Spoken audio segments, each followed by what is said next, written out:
Welcome to the Fourthstream podcast, where we are dedicated to finding hope. You can count on us to do our research and invite you into a dynamic learning process of authenticity. You can find lots of hopeful resources at fourthstream.com. Today we're going to talk a little bit about our story. We've been talking about the meta story, the big story, but what does that have to do with our personal story? This photograph right here, well actually it's a photograph of a painting. I have a kind of an art background. I'm not an artist, but I did take fine arts in school and messed around with painting, so I do it for fun now. And this is a painting that I don't know. I was thinking one day, I was looking at my paints and I was thinking about life, and the little boat is kind of how I feel philosophically about life sometimes.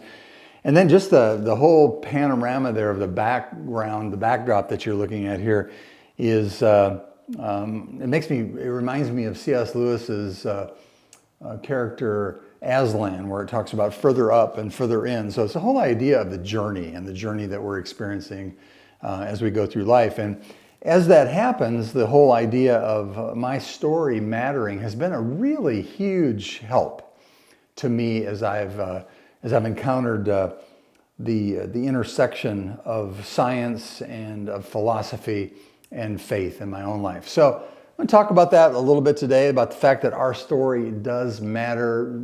Dig down into that a little bit. I'll be referring to a book, this book, Curious Journey, which I wrote a number of years ago. And basically what I tried to do is I tried to pick out different aspects of things that I've learned from my story. So I encourage you, while we go through this process today, or however long it takes, to think about that for yourself, your own curious journey. I call it a curious journey because it's all so different. Each of our journeys are the same. They start at the same place, they end at the same place, but they're all just so varied from one another. And so you and I, hopefully, as we have this conversation, we can think about different aspects of that. First, I'm going to do a few readings out of these, very short. So I'm not going to go on and on and on, but I picked out a few things that set this idea up. And this one is on story. It's in the introduction of my book, Curious Journey. Little captures our imagination more than a good story. What about a great movie draws you in and inspires your replay button hours and even days after you've returned to your own everyday?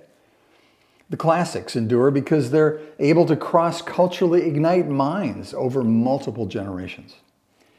A real modern tragedy exists in that we reject our own stories as average or too ordinary to matter to anybody else. We are robbed of our sense of wonder at an early age and slip into a tepid mediocrity created by special effects, highly paid actors and actresses, and million-dollar ambient budgets. We believe we have nothing to offer because we've come to believe that story must be dramatic and big in order to matter. But nothing could be further from the truth. Each of our stories is the real story, and the special mark upon each one of our lives is of huge human value. Our story is one that unfolds with uniqueness, beauty, meaning, whether we believe it or not. It's time to become storytellers once again. It's time to listen, laugh, cry, and experience one another as we impart our uniqueness within the isolating world around us.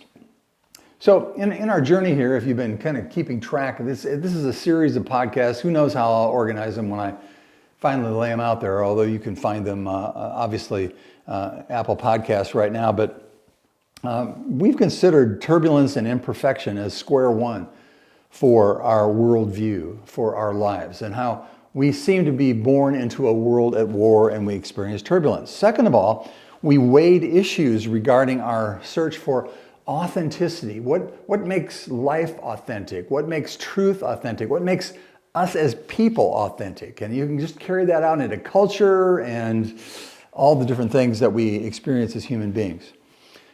We also discussed the woven nature of the God story, because it's really important as we look at our own stories to see if there is a backdrop, if there is a meta story. And right along with that, we explored the question, why this story, and the nature and the impact of this story. So I hope you enjoyed that. And if you're just picking up now, and you might want to go back and look at those, they're all about, half hour long. And it's kind of woven into a thought process, even though these are independent conversations. Last time we were together, we talked about the intersect between science and philosophy and faith in defining our worldview, and how the uniqueness of each of those, when they're applied honestly, can bring so much benefit to the human soul. And then today we're considering, then with that, like I just read out of Curious Journey, the impact of our personal story and what that means. So why I'm using Curious Journey and some of these stories is I took a look at my life and I thought, well, what were some of the defining things that not only that just happened to me, but what did I experience while they were happening to me? And that's what's so cool. I mean, if you and I could sit down and talk right now, and if you could tell me about your story, we would have some similarities, but it would be totally different and totally unique. That's what's so cool about the complexity and the immensity of the God that we serve. And so what I want to talk about today was some of the things that I've learned from my story, and hopefully that will stimulate you as you think about things that you have learned from your story. When our kids were little, we found a plaque, and we had it in the house for a long time. It's down at our cabin now. And it says, "Home is where our story begins." And there are several observations that I have about that. I mean, everybody's story begins somewhere, it ends somewhere, right? It's the nature of story. Well, the first thing is that we have no choice over where our story unfolds. Our culture, our gender, economics, health, our appearance. Just think about all the things that we have no control over whatsoever. And that could be like really good or really bad, or it can be both. It just depends upon your story. Some people have brutal stories. I don't really have a brutal story. I kind of come on the other end of the spectrum, but the bottom line is that all of us have needs that we share in common with each other. And so for better or for worse, our story is shaped by our roots. And when I say that our story is shaped by our roots, that doesn't mean it's necessarily defined by our roots, but it is shaped. And I draw a huge distinction there, having spent many, many years talking to many people and couples about just that whole picture of why things are the way that they are in their particular life. So a few of the topics we just read from story there, and just kind of the setup of story. And the next one that I'd like to talk about just briefly is, it's one paragraph, and it's about the whole idea of imperfection. So this kind of relates back to that conversation about the turbulence of imperfection. And I was thinking about this years ago before I just wrote that recent book that I did. You and I could recount many stories of imperfection. The times we've let others down or hurt them, either intentionally or unintentionally. When we've been discounted or hurt or swindled and even attacked. There are basically three directions we can go with hurt. We can become embittered. We can also construct a labyrinth of denial, or we can wrestle with the absolute monster of forgiveness and come out the other end of the battle at peace.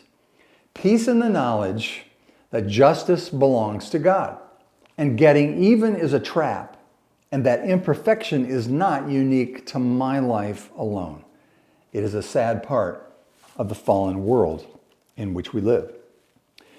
And when it comes to imperfection and us dealing with our imperfection, and maybe you've lived a charmed life. And like I said, I'm kind of on the continuum where I didn't have a lot of turbulence, but 90% of the world hasn't experienced that. There are lots of things going on right now that are beyond any turbulence I can even imagine. If I wasn't connected with some organizations around the world that are trying to help people, I probably would be unaware. So part of what has emerged in my story is my own imperfection, but also a recognition of where that fits in to the imperfection that's all around me. And That kind of leads to another thing that I had to start thinking through, is the idea of solitude, because as I tried to figure out why things were the way that they were, I had to ask myself questions, and I had to get quiet to answer those questions. And so this comes out of a chapter, and these are brief chapters. They're really more like essays. So you're not looking at a scholarly work here. You're just basically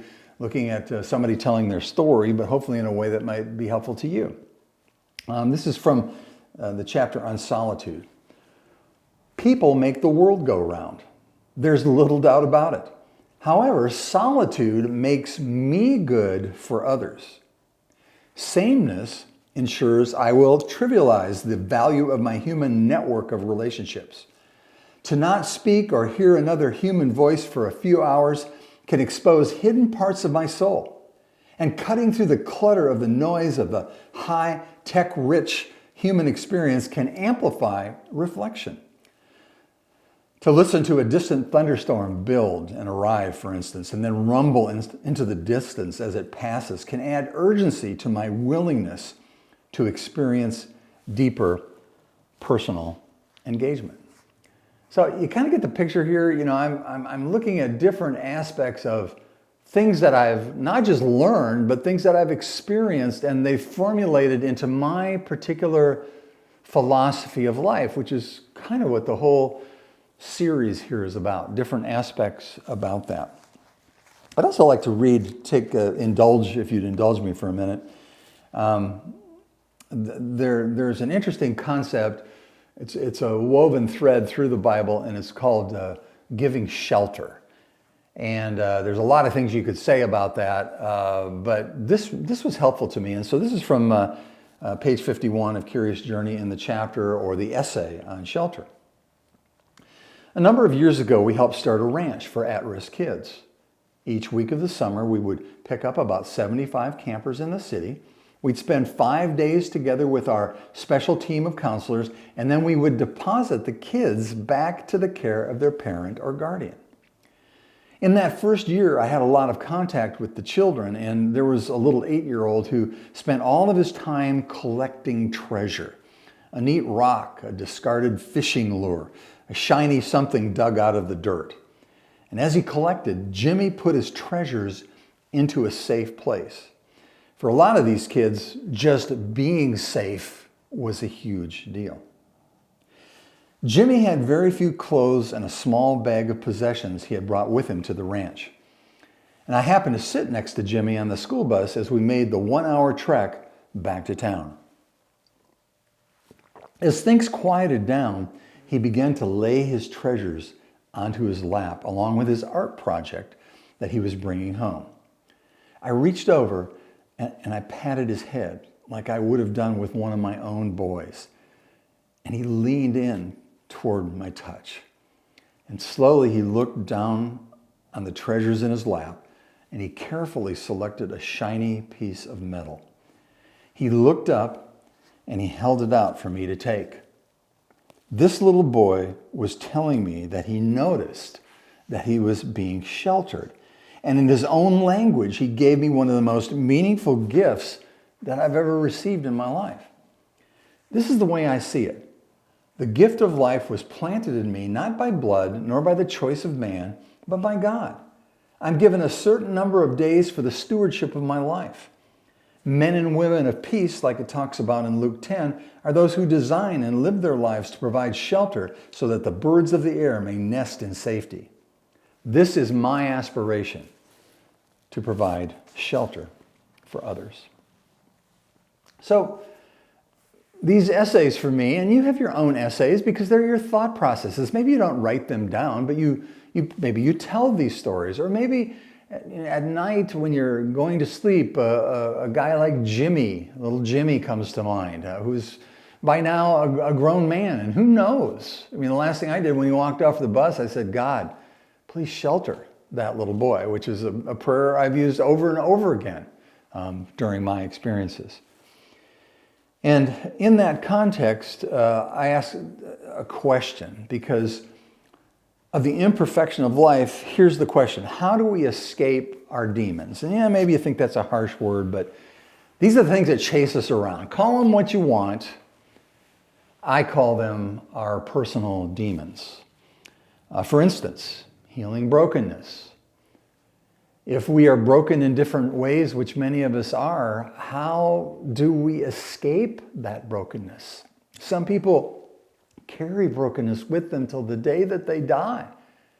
For some people, it wrecks their lives. For some people, it is a part of their deliverance. For some people, it's part of their instruction. Also, there's the idea of soothing deep disappointment.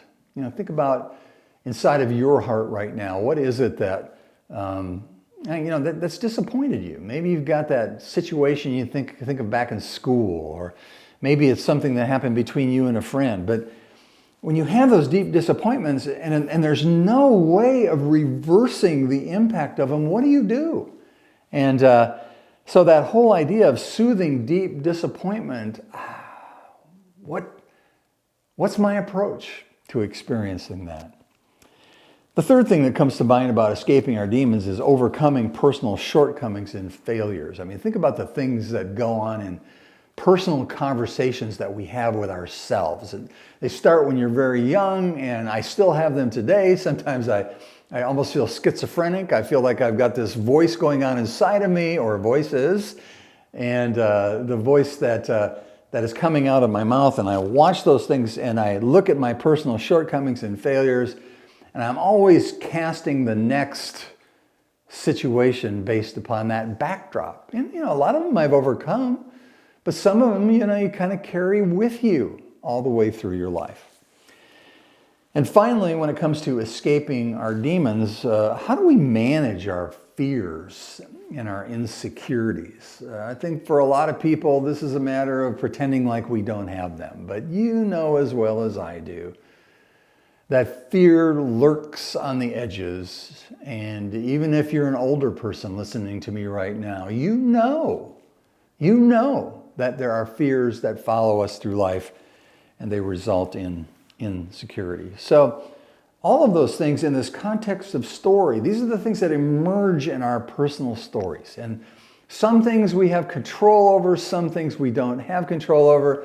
Maybe it's how we respond to something, but a lot of things, particularly when we begin growing up in those first 10 or 12 years, what do? We're just reacting to the things and responding to the things that are happening around us.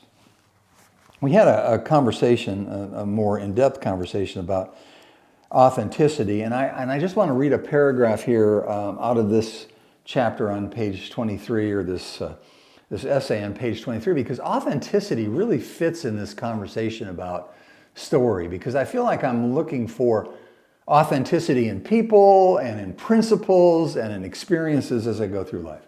Very brief. This is my basic hope for writing Curious Journey.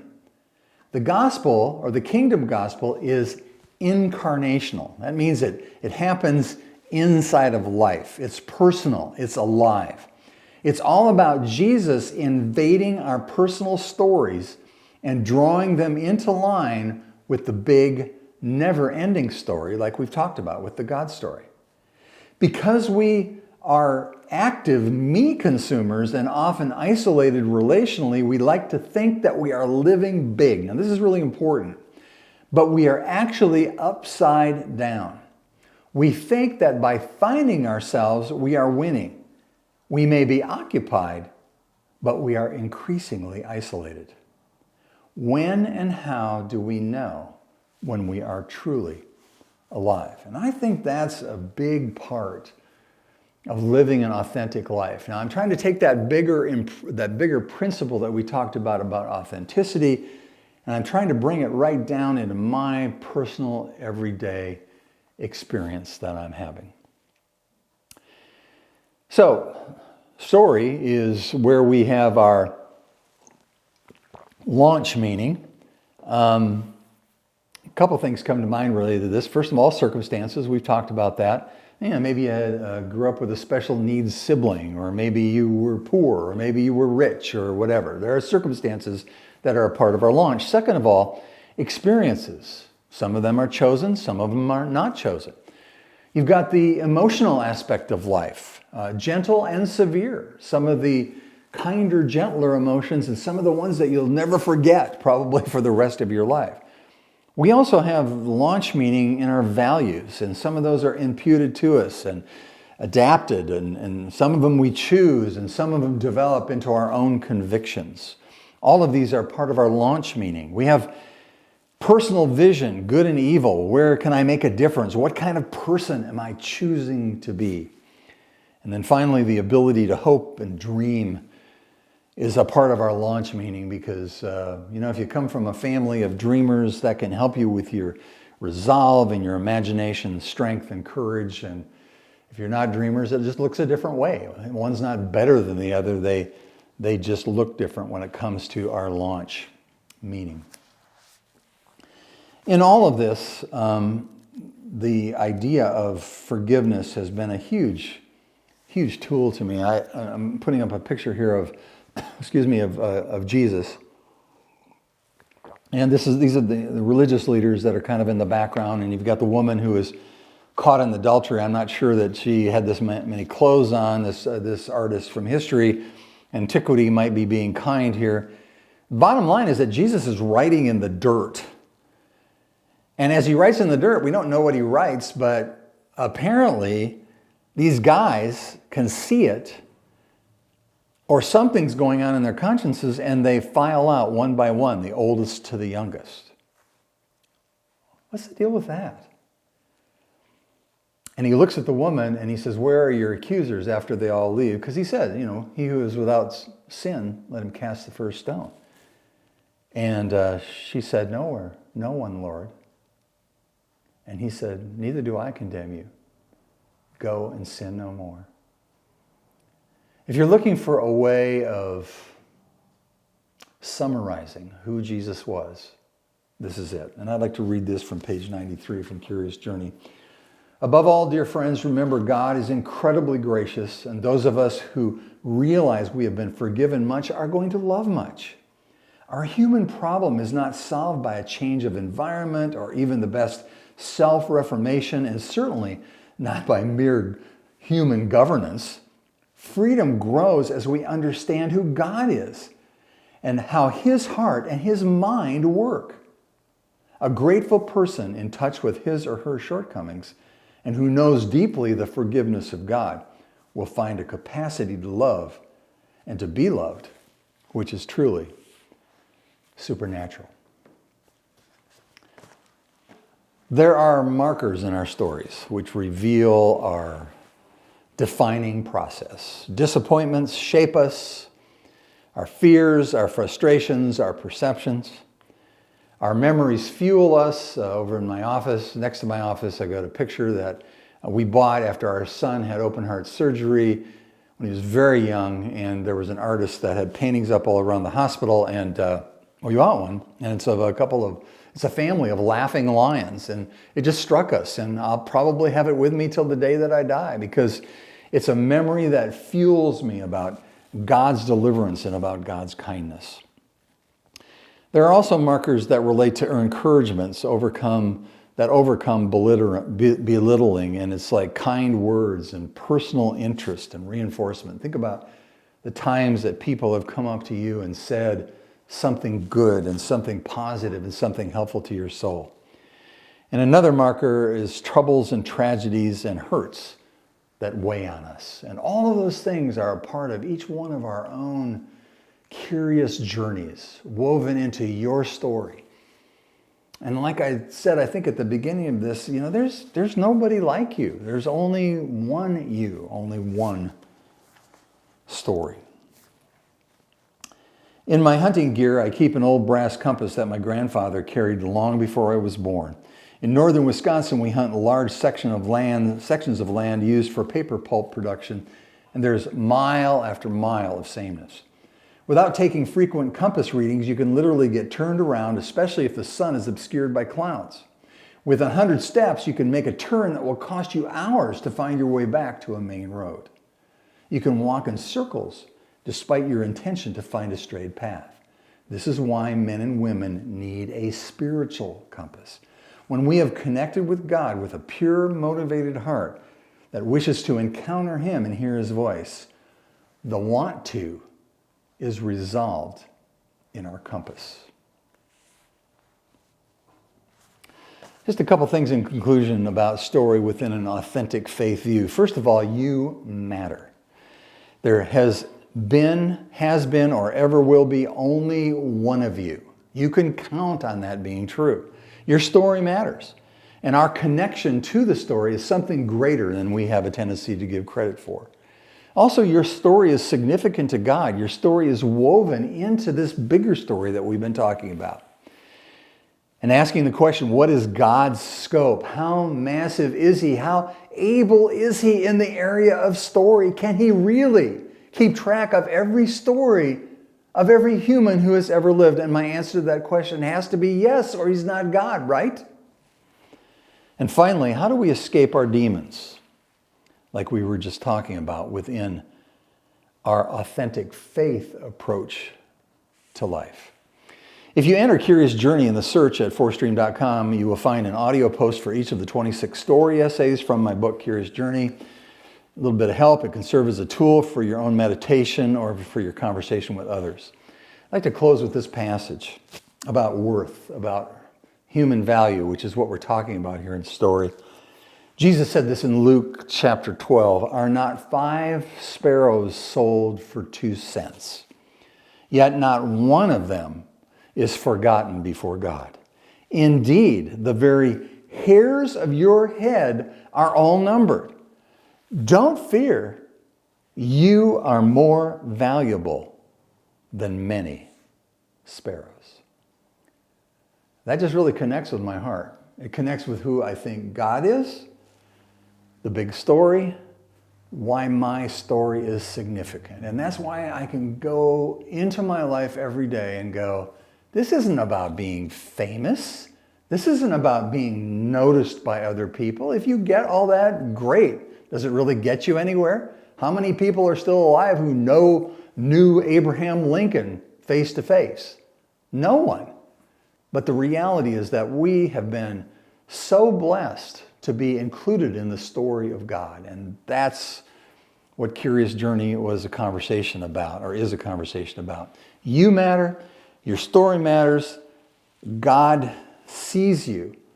And significance flows from who we are, not merely what we do. Take care, my friend. I hope that was helpful to you. We've got some more great things to talk about as we try to get windows, doors of insight into this great understanding of what's going on around us and where we fit in the process. Thanks for listening to our podcast. You can find posts and podcasts on tons of subjects at Fourthstream.com, along with encouraging music which can be shared by a variety of ages. Finding hope at Fourthstream.com.